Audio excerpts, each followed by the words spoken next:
Our speaker this morning is Miss Roz Cook, who has been a member of this congregation for almost 3 years.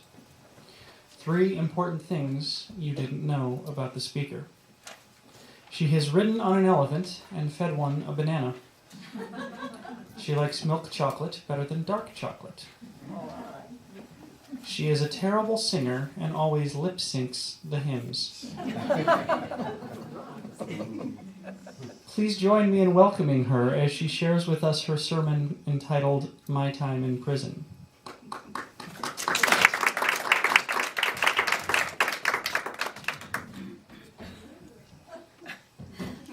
She was afraid I was going to embarrass her. It could still happen. When we were working through this, and Anne, who does the program for us every week, originally sent me a copy to proofread, what she'd written on the front was, "My life in prison." I thought, oh, Anne, let's not go there. I hope I'm never able to give a sermon that I would have to title that. But the sermon is titled, My Time in Prison. And for those of you who don't know why, you will understand that shortly. So here we go. I spend my days surrounded by thieves, drug dealers, and murderers. Don't you? I could easily stand up here for the next 20 or 30 minutes and tell you some pretty crazy stories about the people I do hang out with during the day. And I will certainly share some of those stories.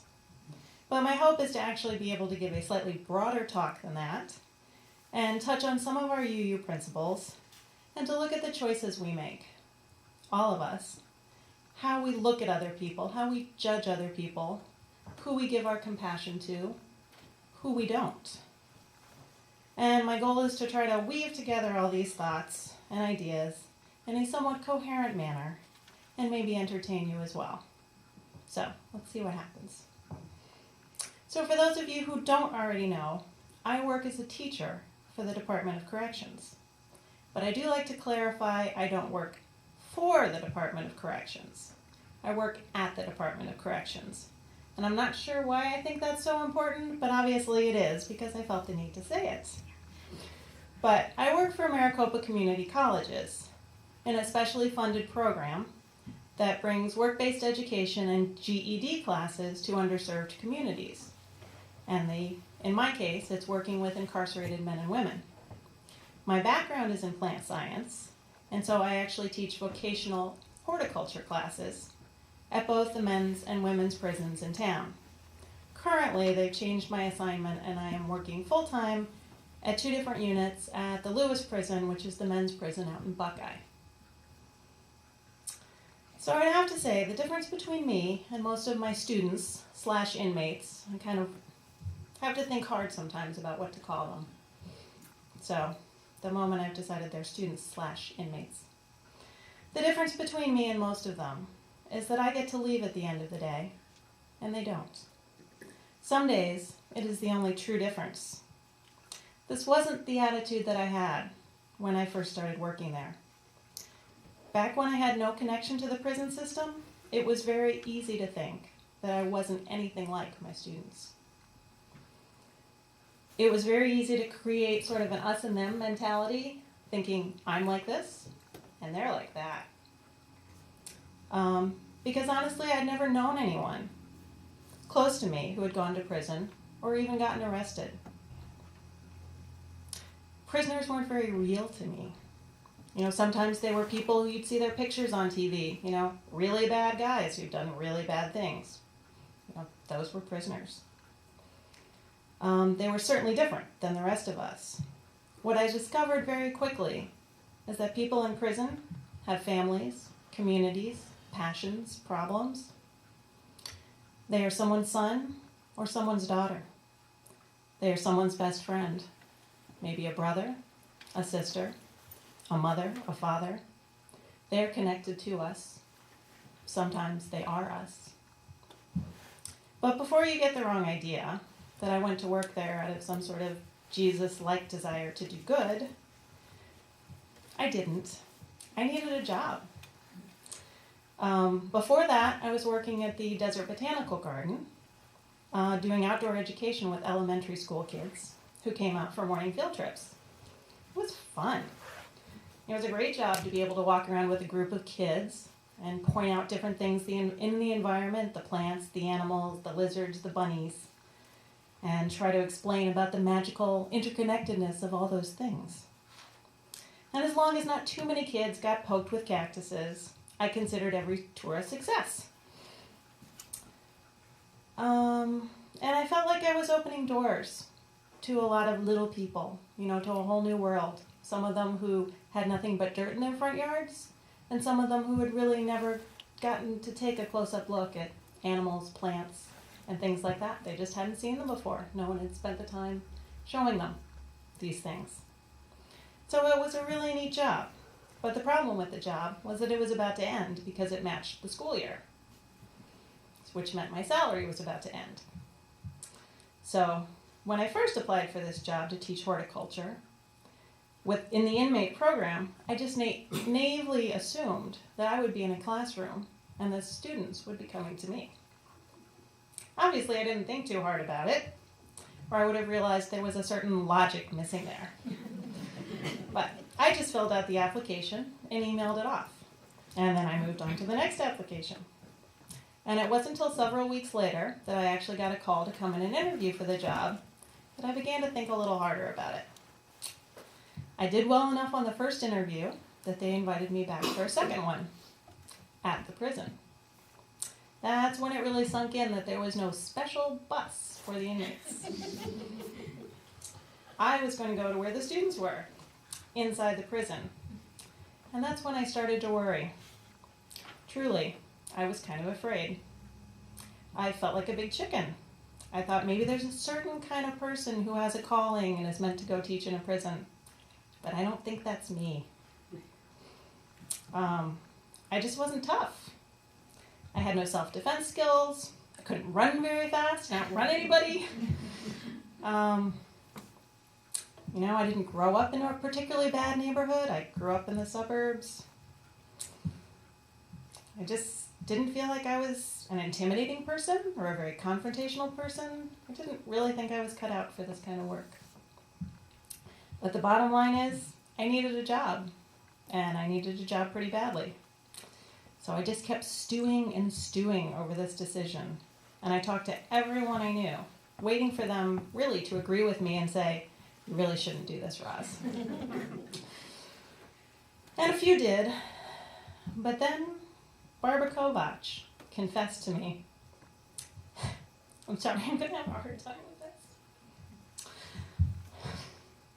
I need you.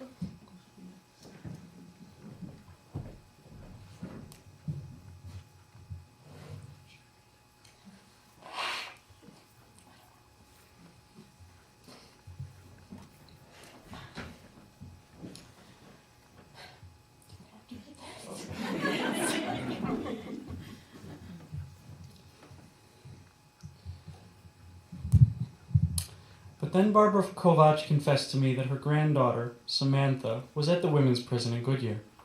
Wow. I'd never stopped to imagine that people who might come to our church could be one of my future students. It helped to humanize them in a way I hadn't been able to do on my own, and it touched me that Barbara had shared this information that others might see as shameful so easily and generously. Barbara said to me that the prison needed teachers. They needed good programs, and I would be appreciated. She said they needed me, so I showed up.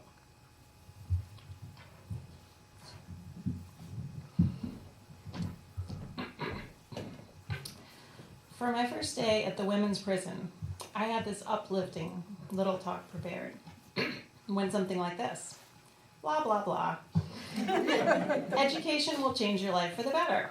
Blah, blah, blah. Education will open doors for you.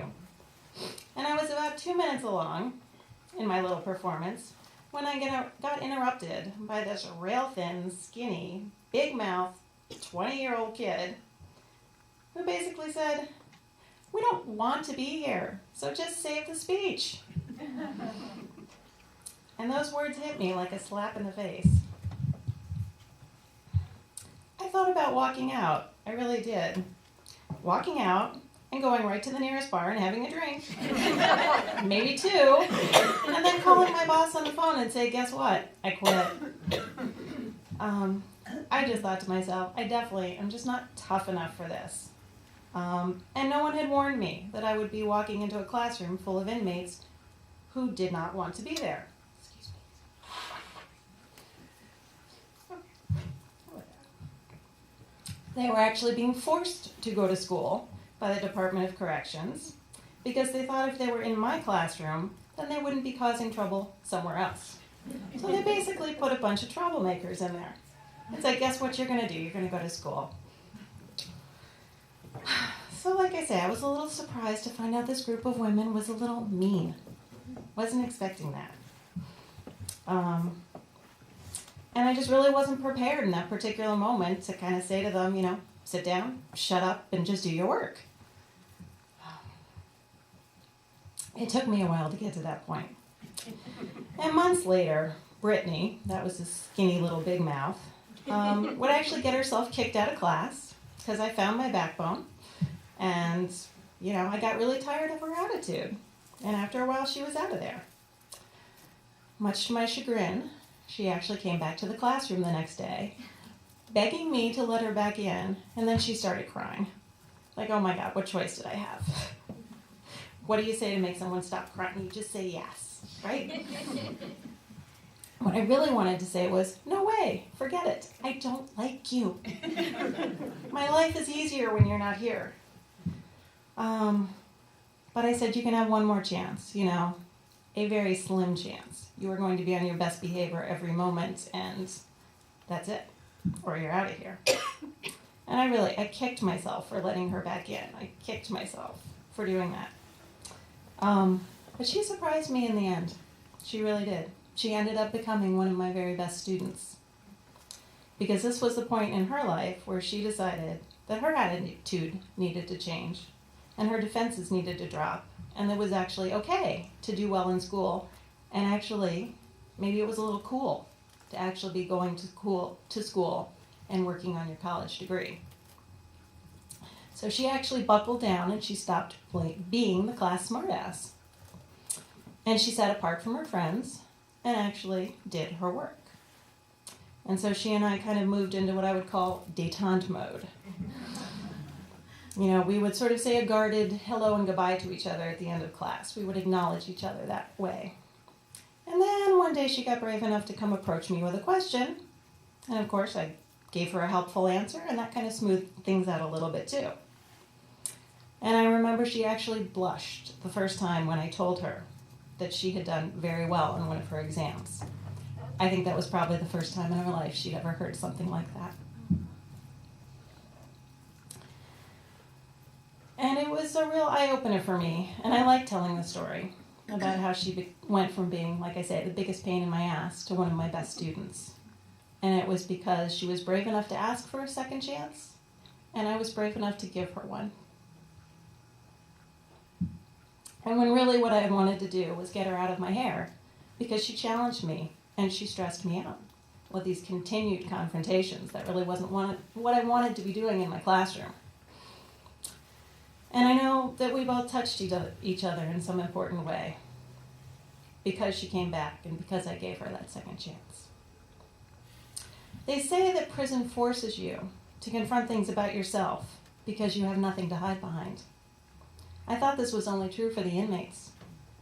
They have no status when they're there, no money, no fancy clothes, cars, friends, or anything really like a security blanket. And there's no doubt that's true. And it was actually similar for me as a teacher.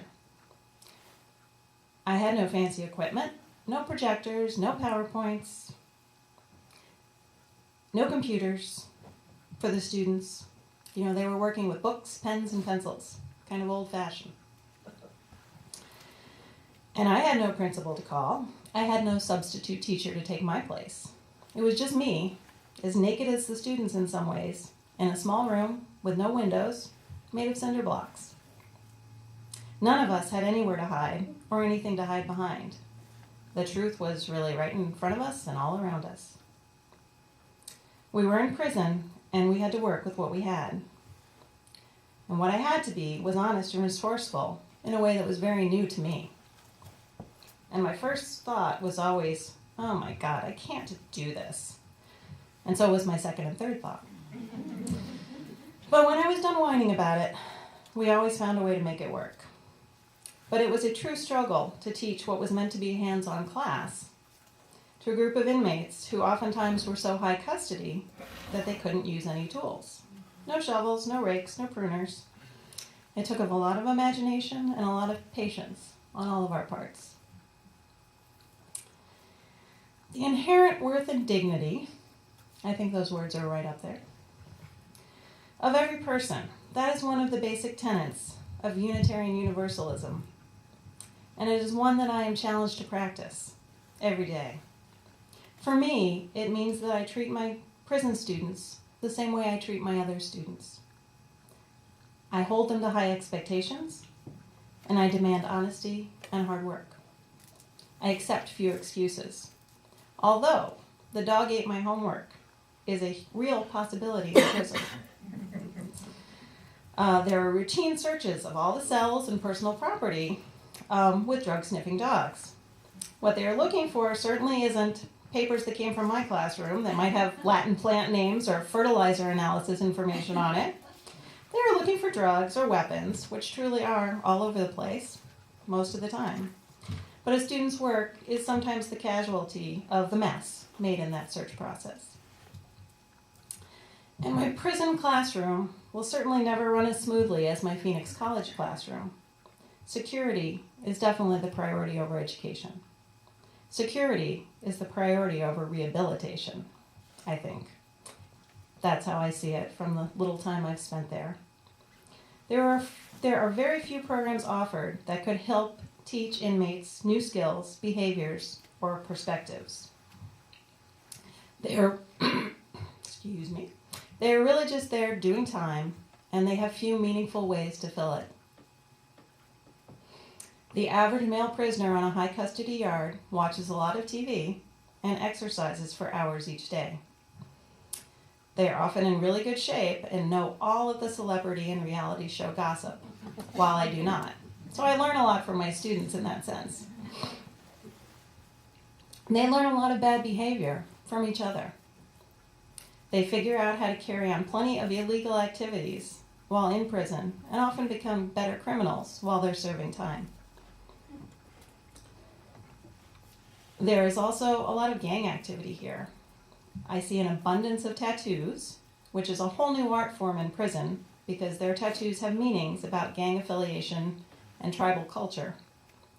The tattoos can actually tell a story about where you come from, what crimes you've committed, and how many decades you've spent behind bars. Unfortunately, I see swastikas almost every day. And at this point, it doesn't bother me because what I tell myself is they probably got them when they were very young, and their goal then, they didn't really think hard about what it meant. It just made them look tougher. However, I would certainly not announce loudly or quietly to anyone that I'm Jewish, just in case. I hear plenty of bad language. It's a bit like living in a fraternity house, all the time, especially when I'm at the men's prison. I spend a good deal of time reminding students that a classroom environment is very different from their cell. Why do I bother? Because the real world is not like their cell either. And I think they need to learn that code switch, that certain language is appropriate for public spaces versus what you might say in private with just your friends around. Most of them get it, and I think it's good practice for them. A few, well, I can imagine teachers have been trying to tell them this since kindergarten, and it still hasn't really sunk in. For some, the impulsive behavior, the impulse control may never come. The underlying behavior problems that I see are very likely part of the reason they came to prison. I see a lot of impulsive behavior and lots of addiction issues. None of these are addressed in prison, which makes me wonder if the Department of Corrections isn't a misnomer of some sort. I could give a very different talk from this podium about what I witness to be some of the inherent problems with our criminal justice system. Many of my ideas are stated quite eloquently in a 2005 Statement of Conscience on Criminal Justice and Prison Reform drafted by the UUA. It includes these words, and I quote, "As Americans, we take pride in our constitutional promise of liberty, equality, and justice for all, including those who have violated the law. Yet, the incarceration rate in the United States is 5 to 10-fold that of other nations, even those without such constitutional promises. Our correction system is increasingly rife with inequitable sentencing, longer terms of detention, racial and ethnic profiling, and deplorable jail and prison conditions and treatments. The magnitude of injustice and inequity in the system stands in stark contrast to the values that our nation and our faith proclaim." Unquote.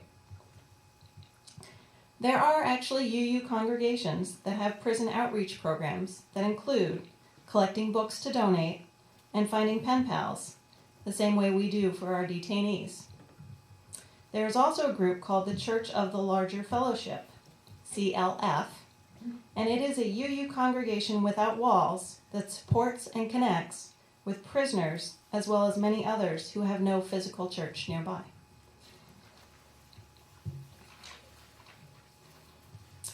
And here are a few statistics that I wanted to share with you about who is in prison in the state of Arizona. 40% of our prisoners do not have a GED or high school diploma. There are 130 arsonists, 1,629 child molesters, 1,790 drunk drivers, 2,898 murderers. Altogether, there are approximately 47,000 people locked up in the state of Arizona, which includes the beds at the private prisons.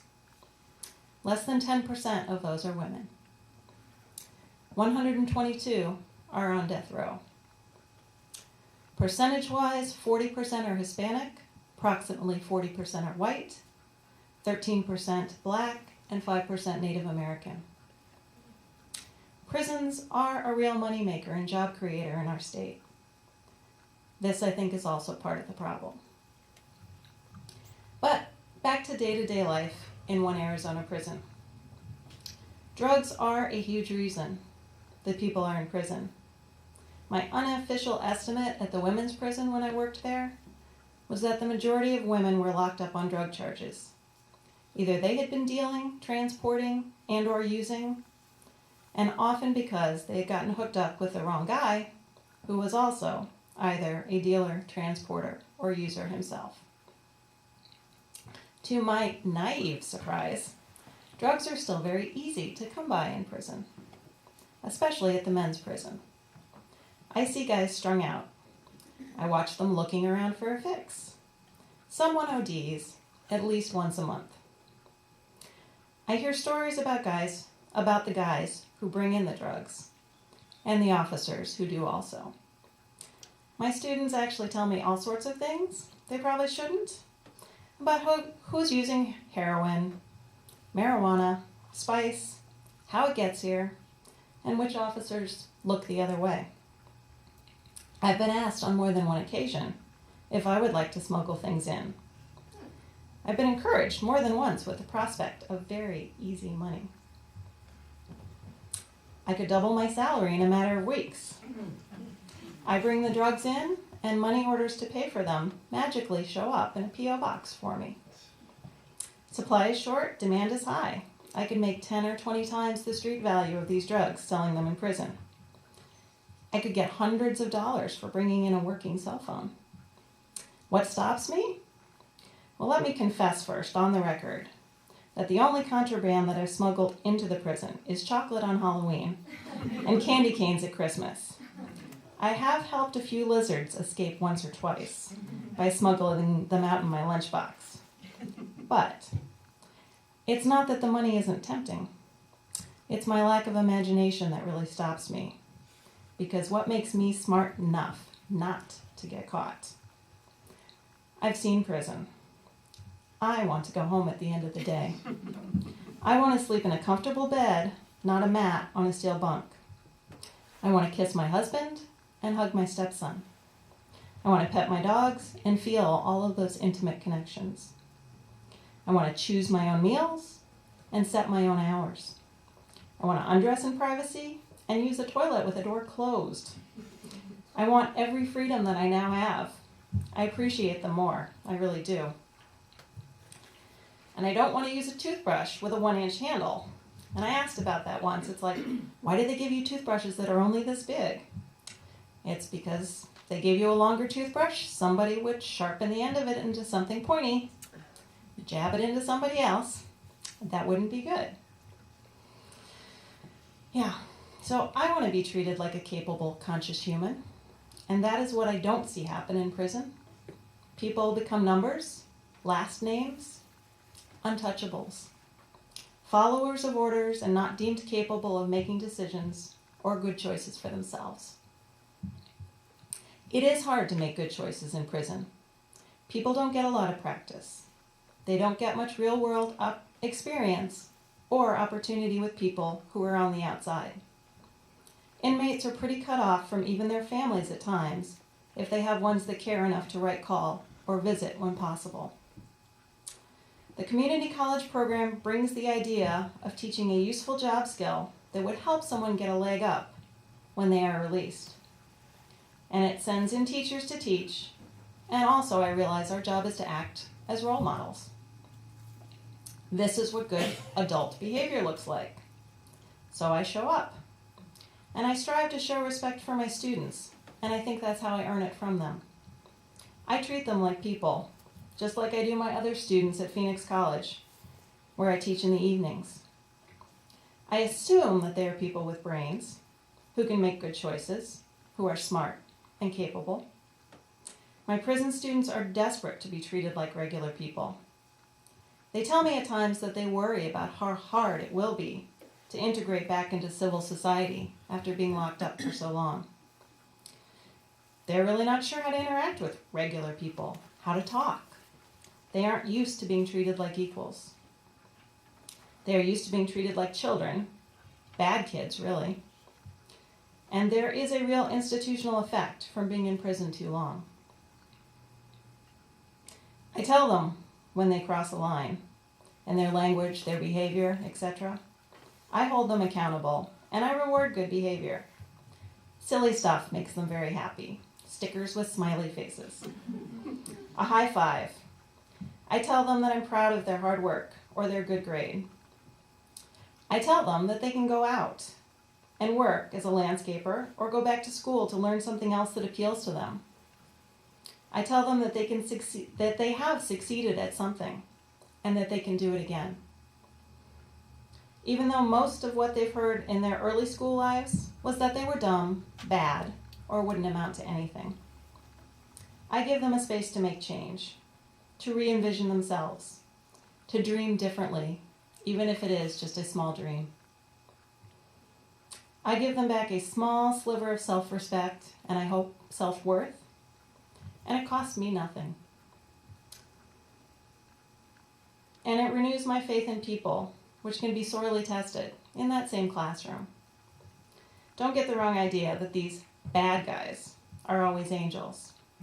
They steal stuff from me, petty stuff, pens and pencils. They lie about where they've been and why they couldn't make it to class. They are just like kids, testing all of the boundaries.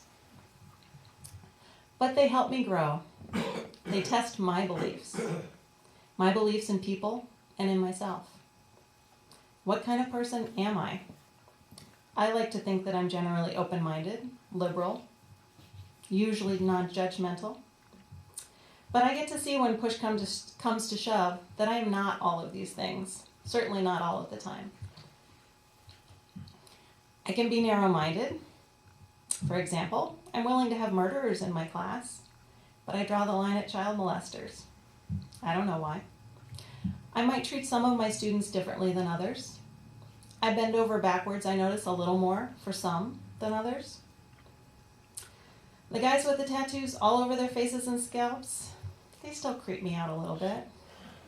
I try very hard to look and see the person underneath, but it's not always easy. Sometimes it really is just hard. There's no getting around it.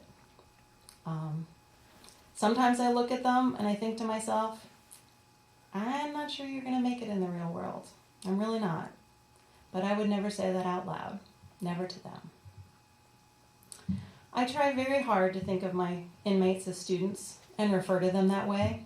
To them, I remind them that they are in college, getting college credit, and that no one at DOC, the Department of Corrections, can take from them what they've learned or their credits that they've earned.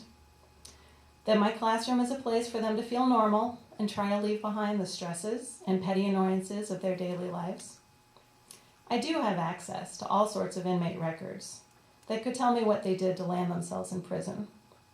Usually, I don't want to know because I'm afraid I actually will look at them differently or treat them differently. Some of them are actually pretty open and like to share why they're there. And they often tell me that they're also innocent, but had a bad lawyer, or no money for a better lawyer. That may or may not be true. Most worked very hard to be bad guys when they were out in the real world. And then they come into my classroom, and they learn how to take care of plants. I admit, I like the contrast.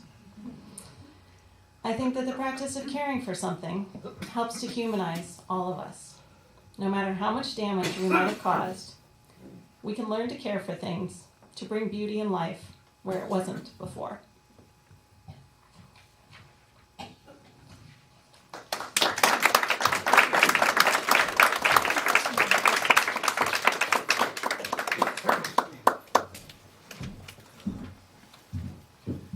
Please rise as you're willing and able for our next hymn, number 147, When All the People on This Earth.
Please join me now in reciting our mission statement as a demonstration of our fellowship, our support for one another, and our commitment to the wider community. We agree to provide a safe place to celebrate diversity, draw inspiration for living better lives, foster social and environmental justice, and compassionately support each other in our spiritual searches. Special thank you to our musician, Joanne Cleland, and to Donna Stever for the chalice lighting, and to our greeters, Dorothy Ward and Joy Bowen, and to all others who are helping today, and of course to Miss Rosalind Cook.